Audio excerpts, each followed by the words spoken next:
Ada sih waktu gue SMP itu ya, gue jadi pulang sekolah itu sore waktu menjelang maghrib. Oke. Itu kan kamar gue di atas. Jadi gue waktu mau masuk ke kamar gue itu, gue ngelihat ada sosok sosok putih lagi nyisir gitu. Itu gue secara nggak sengaja gue ngelihat Poci itu lompat zigzag, Zigzagnya kayak gimana? ding ding ding ding. Itu dia terbang, maksudnya Terbang. terbang ke pohon, terus ke genteng atau benar-benar terbang melayang tapi terbang zigzag? terbang melayang zigzag.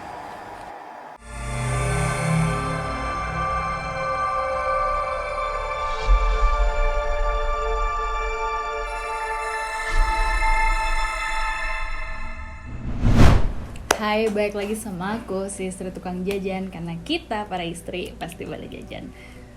Cerita horor lagi yuk. Jadi, edisi pulang kampung 2022, aku ketemu banyak banget saudara-saudara yang ternyata beberapa dari mereka punya cerita horor dan mau cerita di konten aku. Nah, kali ini aku mau kenalin salah satu narsum. Tapi sebelum itu, aku mau ingetin lagi, jangan lupa like, subscribe, dan nyalain lonceng notifikasinya. Ingat loh, kalau udah 10.000 subscriber, aku bakalan cerita teror pocong yang dialamin sama mama aku. Atau mungkin kalau kalian suka, insya Allah cerita si teror pocong ini aku ceritain, mama langsung ceritain di sini ya. Jadi bareng aku gitu. Nah, kenalin dulu narsum aku nih. Namanya siapa? Nah, kebetulan aku kasih teaser dikit ya. Pernah tinggal di Bekasi juga. Dan ternyata sebelum dia pindah ke Malang di rumah Bekasi, dia punya beberapa pengalaman horor. Oke, baiklah, kita mulai dulu.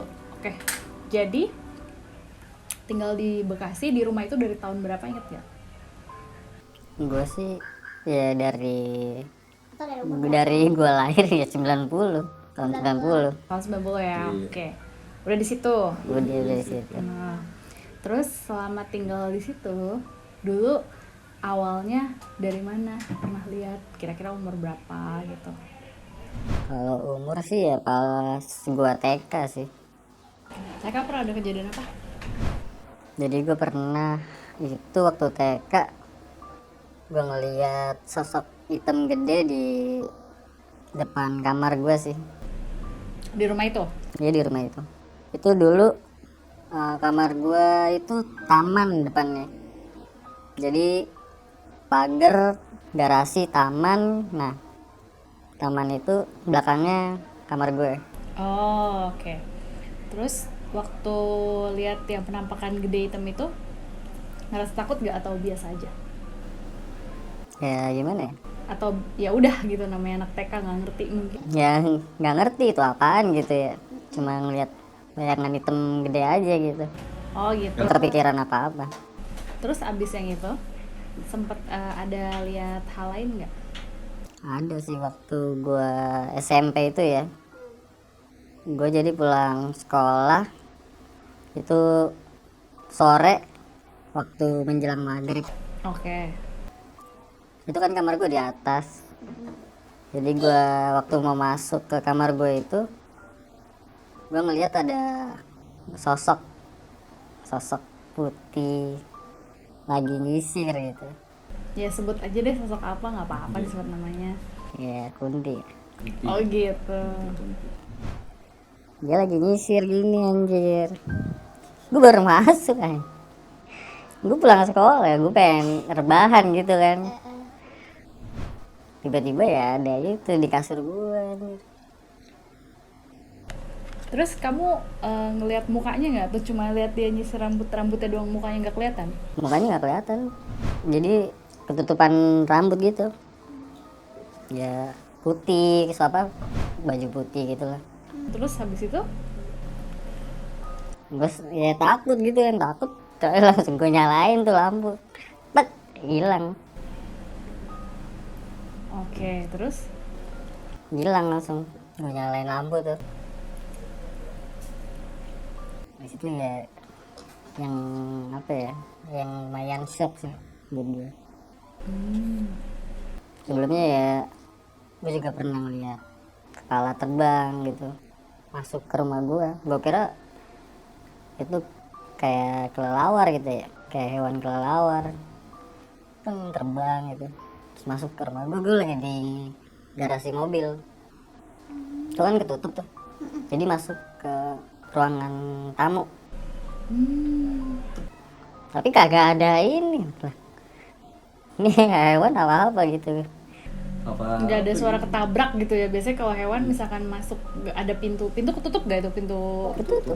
Harusnya ada brak gitu ntar. Iya ada sengaja ada bunyi atau nggak ada apa ya, ada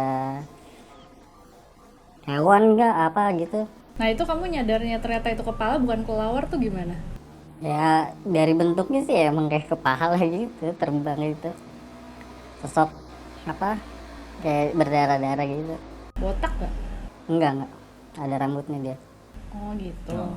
makanya gue kira itu kan kelelawar gitu, kayak kelawar, cuman ya gue juga bingung sih itu, dia masuk ke dalam rumah tapi nggak ada ini kan, nih gue bingung. Sendiri itu lagi di garasi. Ide lagi sendiri itu Orang rumah lagi ada? jam 7 gitu, di dalam orang dulu di dalam. Dalam semua. Iya. Gue emang dari kecil emang suka kecicilan keluar gitu sendiri. Oh gitu. Nah terus selain lihat kepala tuh ada kejadian lagi nggak? Ada waktu gue SMA, waktu mau ujian nasional itu gue dijemput teman gue, jadi kita ngelewatin jalan sepi itu kan gelap, itu gue lagi nengok gini, di situ ada sosok makhluk tanpa kepala. Wah. Terus? Gue ngerokok dulu. Ah ya ngerokok dulu. Tadi sempet cerita waktu kecil diceritain ya. Yang sempet apa tadi sempet kita ngobrol sebelum tag nih hilang ya? Oh iya, katanya nyokap gue pernah hilang, gue juga bingung, gue nggak Ngerasa nggak inget apa-apa? ngerasa inget apa-apa, tapi kata nyokap gue hilang itu ya pas mau maghrib, Ketemunya dia? ketemunya di situ juga di kamar gitu, Jadi sebenarnya di kamar nggak hilang gitu? di kamar, gue ya ngerasa di kamar gitu aja, tapi kata nyokap gue hilang, Sampai itu di sampai akhirnya terus gue ada lagi gitu di situ. sampai akhirnya dipanggilin. Akhirnya ya, nyokap gue manggil ustadz, dateng lah ke rumah. Itu setelah gue hilang itu ya gue ngerasa sakit di ulu hati itu lah, pokoknya sakit banget itu parah, sampai gue nangis kayaknya. Gitu. Iya, makanya nyokap gue langsung manggil ustadz gitu, terus dikasih air gitu, didoain sama ustadznya. Ada ada nggak sih mungkin alasan penyebabnya kenapa di rumah itu sering banyak penampakan itu? Pas kalau dari gue kecil sih ya gue juga kurang tahu ya, juga banyak apa bayangan hitam kecil gitu kayak bocah-bocah terus seliweran di depan kamar gue, itu sering banget, gue juga nggak tahu itu apa gitu. Terus pada akhirnya waktu gue SMP kelas 3 itu apa ya, bokap tuh ikut sama temennya gitu, Diajak teman. Diajak. temen dalam hal mistis, melihara sesuatu Oh, melihara yang tak kasat mata ya. di kamar gue. Ya Allah. Jadi tiap malam tuh rumah harus mati semua lampu tuh harus mati semua, nggak ada yang boleh nyala. Dan malam selama dia melakukan sesuatu nggak boleh ada yang nyalain lampu. Itu jam 10-an ke atas kayaknya tuh. Terus tapi sekarang udah berhenti dong, udah enggak. Udah berhenti. Soalnya waktu itu apa ya, pernah tuh pagi-pagi gue lulus SMP, tiba-tiba kan gue lagi molor nih, lagi libur setelah lulus SMP. Ya. Pagi-pagi itu jam 9, bokap gue kan lagi tidur di kamar adik gue di bawah karena gue takut juga kan di atas gitu. Itu bokap gue ngelempar barang, teriak-teriak. Sementara nyokap gue kan lagi di depan, lagi jaga toko. Oh, oke. Di rumah gue ada tokonya, jadi kamar gue yang dulu itu jadi toko. Terus gue bangun kan, kenapa nih bisa sampai ngelempar-lempar barang-barang gitu, makeup, lipstick, apalah pokoknya di dekat bokap gue itu di kamar deh, dilempar-lempar sampai gue bangun. Gue langsung kabur ke nyokap gue bilang, mama itu coba kenapa gitu. Terus? Mau nyokap gue nyamperin, itu udah Kacau balau. hampir gitu lah, Hampir apa nih? hampir sekaratu gitu. Ya Allah. Nah, akhirnya gimana? Akhirnya untung nggak tahu gimana ya, pokoknya di toko itu lagi ada temannya bokap gue, jadi langsung dibawa ke rumah sakit. Oke. Gue ditinggalin di rumah udah. Terus habis itu di rumah sakit gimana? Di rumah sakit dia muntah darah gitu, sampai ada kali 11 botol gitu isinya darah semua, sampai pindah 3 atau enggak 4 rumah sakit. Yang nanganin gitu. Jadi gue ya takut gitu. Gitu. Tapi akhirnya sembuh. Ya akhirnya sembuh setelah sebulan kayaknya deh dirawat gitu, sebulanan gitu. Nah, akhirnya udah nggak Iya. begitu-gitu lagi ya sama temen. Nah temennya bokap gue itu meninggal. Tapi berarti untung bokap masih bisa lepas. Iya. Buat yang nonton, untuk hal ini untuk pelajaran aja ya, tapi aku tidak rekomen untuk kalian ngelakuin hal ini dengan alasan apapun gitu. Punya Tuhan kan, udah nyembah Tuhan aja. Iya. Makasih loh, ini sebenarnya hal yang berat ya buat diceritain. Iya. Iya dong, ya, Jelas. pasti gitu. Karena ya aku juga banyak lah denger cerita-cerita kayak gini. Untung bokap masih bisa sembuh, karena ini aku pernah tinggal di ada cerita juga, ini kebetulan saksinya papa mama sendiri. Kejadiannya kayak tahun 94-95 deh, aku masih kecil waktu itu. Jadi papa tuh baru pindah ke Bekasi gara-gara kerja di salah satu perusahaan BUMN. Udah sebut aja lah, nggak apa-apa ya. Jadi papa aku dulu kerja di Telkom. Sama Telkom kan, karena dia bekerja dengan baik, berprestasi, disekolahin lagi lah. Dulu papa lulusan D3. D3 tuh kalau sekarang kayak S1 lah ya. Iya. Di sekolahin lagi kayak S1. STT Telkom angkatan pertama, beasiswa tuh. Dia sama temennya 3 orang, jadi total berempat. Di Bandung, karena waktu itu masih baru banget buka, masih bareng gedungnya pun masih gedung di ITB gitu saat itu. Jadi papa tuh 2 tahun dari 92 sampai 94 kalau salah kita di Bandung, dikontrakin rumah, si papa sekolah. Nah akhirnya selesai nih sekolahnya dong. Selesai sekolah, tadinya rencananya mau di Telkom Bandung karena pusatnya di Bandung kan. Tapi malah diambil sama Jakarta. Si papa nih, oh dia berprestasi nih, yaudah diambil ke Jakarta aja, karena waktu itu Jakarta emang butuh banyak orang untuk ya berkembang kayak sekarang. Iya. Papa akhirnya pindah Jakarta, cuma karena saat itu rumah di Jakarta mahal banget dan kemampuan ekonomi orang nggak sebagus sekarang ya, kita bicarain gitu deh. Akhirnya papa ngontrak lah rumah di Bekasi, di daerah Bekasi Timur deh, aku nggak mau sebut detailnya. Tapi daerah itu dulu sebutannya itu tempat jin buang anak. Anjir. Jadi di rumah itu awalnya mama papa ngontrak, ngumpulin belilah rumah itu. Akhirnya dibeli dari pemiliknya. Aku tinggal di situ tuh lumayan lama, dari 94 kalau nggak salah, 94 sampai 99. Oke. Di komplek itu kebanyakan orang-orangnya punya kemampuan ekonomi saat itu ya menengah ke bawah. Jadi rata-rata orang-orangnya ya menengah ke bawah deh gitu, sederhana gitu ya.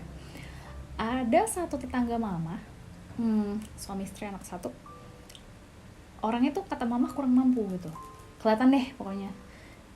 Suatu hari dia kan punya anak satu kan, suatu hari ini si anaknya pergi main, terus nggak balik-balik kan. Ternyata si anak itu kecebur di, aku lupa deh, sungai deket situ. Baru ketemu besoknya, ngambang mayatnya. Tapi yang aneh, orang tuanya nggak khawatir dan nggak nyariin. Aneh gak sih? Ya aneh lagi. Aneh dong. Aneh banget kayak gitu.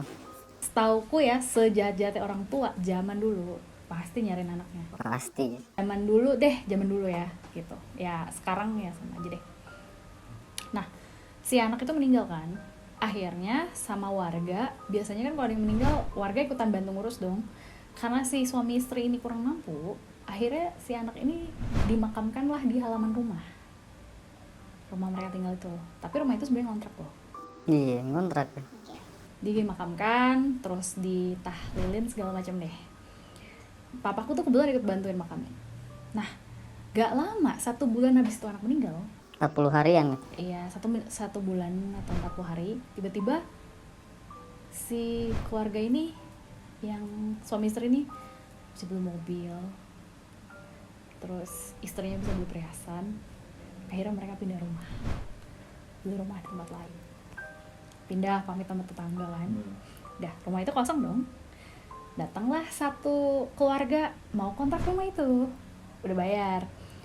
Kebetulan yang mau kontrak ini orangnya, kata mama, agamanya cukup bagus deh, kelihatan gitu. Nah akhirnya karena si keluarga yang pindah ini tidak mindahin makam anaknya, akhirnya tetangga inisiatif deh, urunan, ya udah kita pindahin aja yuk makam anaknya ke tempat TPU deket situ deh. Cari TPU deket situ. Abis itu mereka akhirnya gali ulang nih, ini anaknya kan baru meninggal 40 hari ya, kita hitung 40 hari deh, 40 hari ya. 40 hari deh, mau 2 bulan deh. Pas digali, lo tahu yang digali dalamnya apa? Apa? Gedebong pisang dalam kain kafan. Sumpah. Itu berubah apa gimana itu? Walau alam nih, kaget dong satu komplek itu. Terus yang apalagi yang menghuni rumah itu lebih kaget dong. Nah akhirnya bokap nih, papaku, sudah kita tetap makamkan aja sesuai yang layak. Yang begini sudah disimpan aja. Ini urusan keluarganya dan yang maha kuasa lah. Kita makamin yang layak aja ya. Papaku ngomong gitu. Udah akhirnya mereka makamin layak ke pekuburan dari situ. Terus biar si keluarga yang pindah ini nggak khawatir, akhirnya selama 40 hari pada pengajian tuh di situ. Tetangga pada datang ngaji supaya si yang punya rumah ini betah. Tapi alhamdulillah yang punya rumah ini tinggal di rumah itu lama kok, ngontrak. Aneh nggak? Aneh banget kayak gitu ya. Gedebong pisang, kata papa, gedebong pisang dikafanin. Itu kan udah di luar nalar. Nah itu di luar nalar dong. Ya kali orang mau nuker kayak begitu. Iya. Logika aja gitu. Akhirnya aku tuh baru ceritain juga sama papa. Oh gitu pak, iya. Mamah deh yang cerita, bukan papa, mama. Iya, cuma papamu bilang udah itu urusan dia dan keluarganya lah, kita urusannya makamin layak aja gitu. Karena papaku ngajarin kalau kayak gitu-gitu, namanya dia kan udah dewasa ya, jadi dosa pahala udah tanggung masing-masing, kita nggak perlu ngejudging, itu pilihan dia. Udah habis itu nggak tahu lagi kabar keluarga itu, keluarga yang iya. ekonominya naik itu. Udah, papaku pun tidak nyebut namanya pak siapa, bu siapa gitu, nggak menyebut dah gitu, papa mamaku. Ya kata mama ya itu pertama kali sih bener-bener kayak depan mata ya. Iya. Tetangga akhirnya pada ngomong, nih kok gini, kata papa, sudah kita nggak usah ngomongin gitu, sudah biarlah ini urusannya sama Tuhan kita itu gitu. Nah beruntungnya yang tinggal di rumah itu selanjutnya ya, dia cukup baik lah gitu, orangnya rajin ibadah gitu satu keluarga. Jadi ya alhamdulillah kadang ketemu tetangga juga gimana, betah nggak gitu, alhamdulillah betah-betah aja, nggak ada masalah. Nggak ada gangguan apa-apa gitu ya. Alhamdulillah. Antara enggak atau mungkin ada dia nggak cerita bisa juga. Oh iya, Kan ada tipe orang yang nggak mau cerita kayak gitu. Iya. Ada. biar tetangga yang lain nggak ini juga ya. Nggak panik juga kan. Gitu. Oke. Nah udah ya, itu skip kejadian gue lah. Terus begitu udah kejadian bokap nih, abis itu ada kejadian-kejadian apa lagi nggak? Ya, jadi setelah bokap gue sembuh itu ada gurunya tuh, dia datang ke rumah. Tunggu, ini gurunya konteks apa nih? Guru Yang melihara itu. Gitu. Oh, oke. Terus? jubah putih, serba putih gitu, jenggot panjang kayak apa sih, kiai zaman dulu kali. Iya. Nah terus? Nah bokap gue bilang ke gue nggak ada gitu, takut banget gue, parno mampus gitu, ada itu datang, jadi kayak udah nggak mau terlibat lagi kayak gitu. Oh gitu. Ya udah kalau gitu. Boleh, maaf nih, kita balik ke kejadian tiap jam 10 malam harus matiin lampu. Boleh ya? Selama kejadian jam 10 malam sampai pagi harus matiin lampu. Ada nggak kejadian apa-apa atau ada suara-suara atau apa?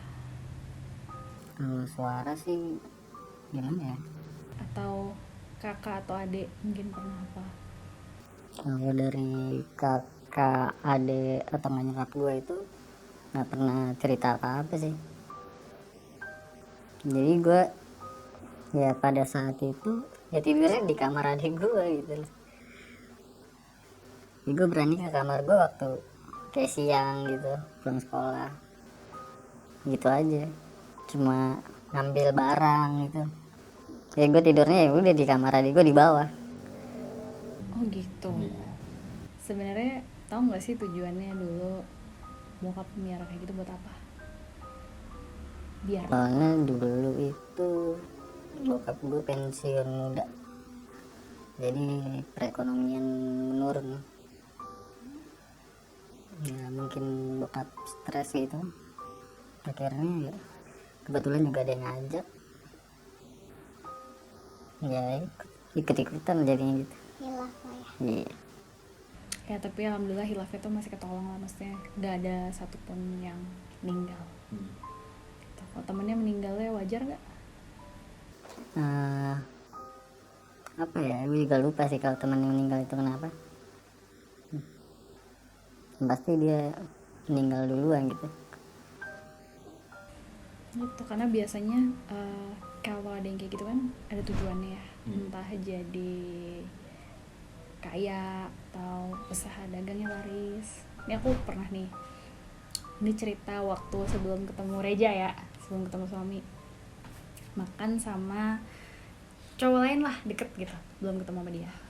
Jadi pernah aku ke satu resto, dia ngajak kita makan di situ yuk, rame loh tuh. Oh ya udah, pas aku lihat tuh aku nggak ngomong sama dia nih, jadi aku nggak ngomong kalau aku punya kelebihan kayak gitu. Makan tempat lain aja ya, aku bilang. Kenapa? Antri, aku udah keburu lapar, yang lain aja gitu. Oh ya udah, yuk kata dia gitu. Akhirnya kita pindah resto. Tahu nggak kenapa aku nggak mau makan di situ? Kenapa?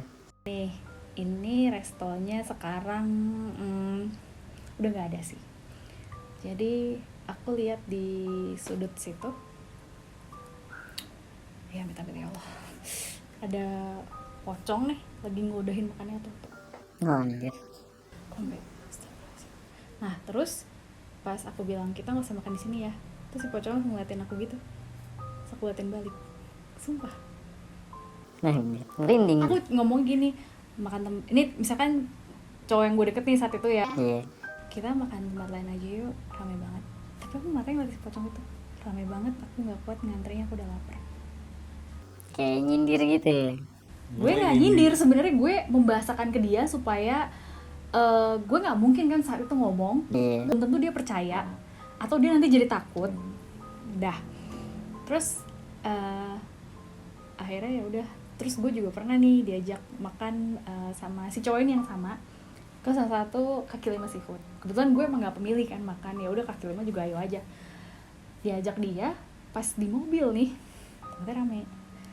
Terus aku bilang, kita makan sini ya, enak loh.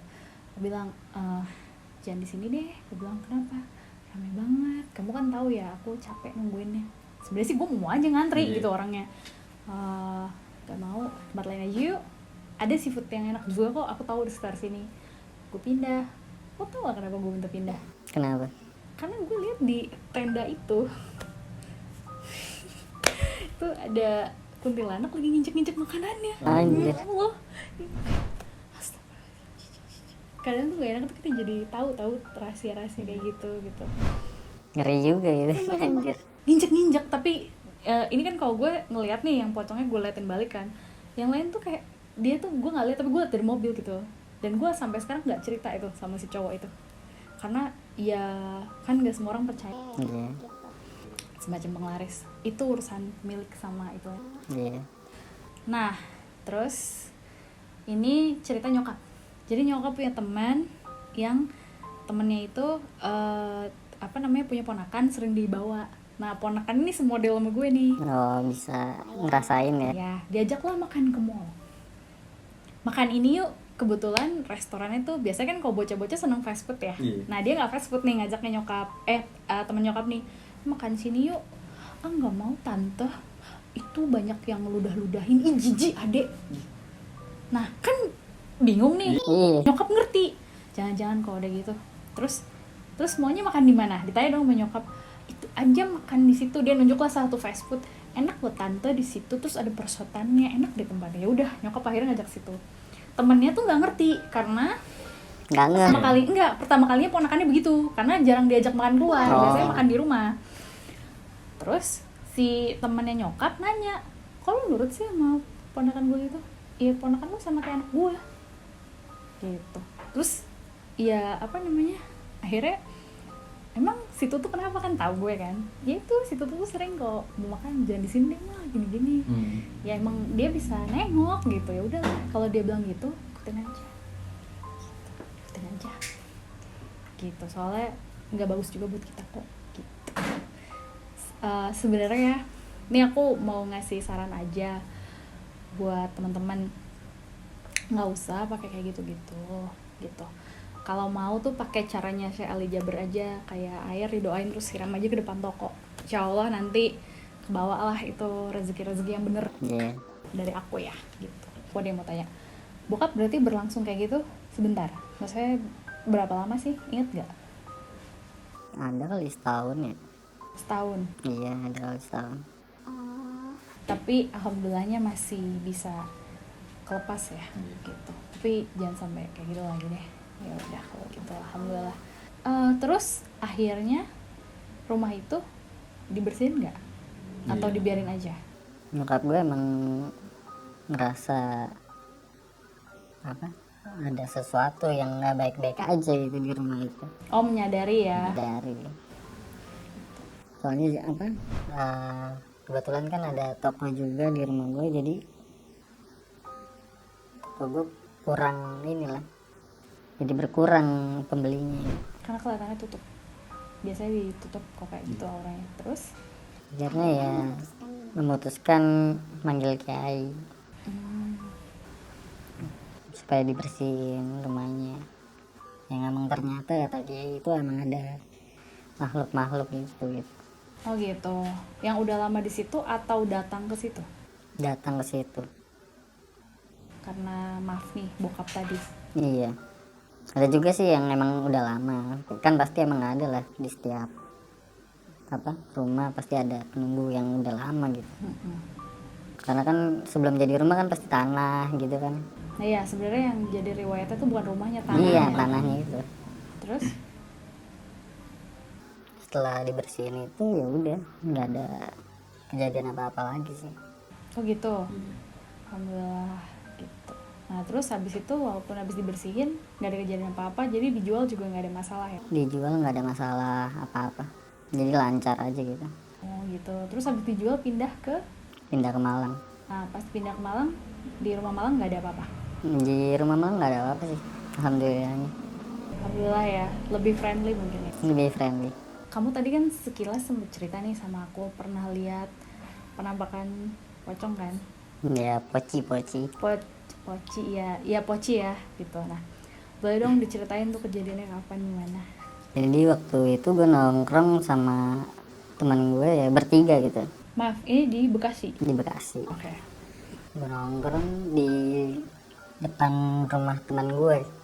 Itu kan kebetulan ya emang sepi gitu kan, Daerah sepi daerahnya sepi. saat itu ya? Saat itu ya emang sepi sih sebenarnya, nggak ada yang lalu lalang gitu, jarang. Di situ gue lagi ini mabok. Minum minuman keras, jangan ditiru ya. Ya masih satu putaran lah Ya masih ronde pertama ya. pertama, dia masih sadar. Itu gue secara nggak sengaja gue ngeliat poci itu lompat zigzag, Zigzagnya kayak gimana? ding ding ding ding. Itu dia maksudnya terbang ke pohon terus ke genteng atau Enggak. benar-benar terbang melayang tapi zigzag? Terbang melayang zigzag gitu. Iya, itu jelas banget itu. Oh dia mabok. Iya, itu masih ronde pertama, itu gue masih sadar banget. Terus habis kamu kejadian gitu, kamu reaksinya gimana? Ya gimana ya, anjir dalam hati gitu. Anjir gitu. Jadi gue nggak cerita ke teman-teman gue, enggak, itu cukup Simpan aja. gue simpen aja. Oh berarti kamu modelnya kayak aku nih. Kan ada temen yang lo liat nih tuh gitu. Kalau aku enggak, aku simpen sendiri. Terus Kalau gue simpen sendiri. terus habis kejadian itu lanjut minum nggak tuh? Ya lanjut tuh deh. Ya udah. Itu ramenya berberapa orang? Bertiga sih, bertiga doang aja, Cowok semua. cowok semua. Oke. Udah. Oke. Dari aku cukup sih sebenarnya, udah banyak. Thank you loh mau cerita. Sebenarnya sih yang cerita papah tadi, ya udah buat pelajaran kita aja ya. Buat yang nonton. Buat yang nonton dari aku, seberat-beratnya masalah ekonomi ya, please banget kalian jangan sampai untuk ngelakuin hal itu demi rezeki. Pada dasarnya semua orang punya rezekinya masing-masing kok, tinggal kitanya itu ikhtiar minta sama sesuai agama masing-masing ya gitu. Nah saran aku kalau dari yang muslim, minta sama Allah, terus tiap mau cari rezeki ya, mau dagang, mau kerja, mau apa, biasain kalau yang masih ada orang tua minta doa ibu ya, insya Allah nanti lancar deh rezekinya gitu. Jangan gampang nyerah, terus jangan ngerasa kok gue rezekinya lama banget sih. Semua orang tuh timelinenya masing-masing ada kok, Allah tuh ngasih sesuai kebutuhan kita gitu. Jadi tetap yang namanya harinya ikhtiarnya rezeki itu selain harus doa, harus sabar. Dari ada yang mau disampaikan nggak, mungkin ngasih saran atau apa gitu? Ya kalau dari gue sih ya, misalnya lo merasakan sesuatu kayak gitu, nggak usah sosokan nantang-nantang gitu ya melihat sesuatu kayak gitu. Daripada lo kejadian, mending lo cukup tahu aja, nggak perlu nggak perlu diumbar-umbar juga gitu. Oke, sebelumnya aku mau ngucapin makasih sama jadi narasumber dadakan mau cerita sedalam ini. Jangan lupa like, subscribe, dan nyalain lonceng notifikasinya. Sama aku mau ngingetin lagi, kalau aku udah 10.000 subscriber, aku bakalan ngajak mama collab untuk cerita dia ngalamin teror pocong selama 40 hari. Aku aja yang dengerin ceritanya merinding, mungkin kalian juga akan merinding ya. Makasih yang udah menonton. Sampai ketemu lagi sama aku, Miss Tutu, si istri tukang jajan. Karena kita para istri pasti pada jajan. Ciao.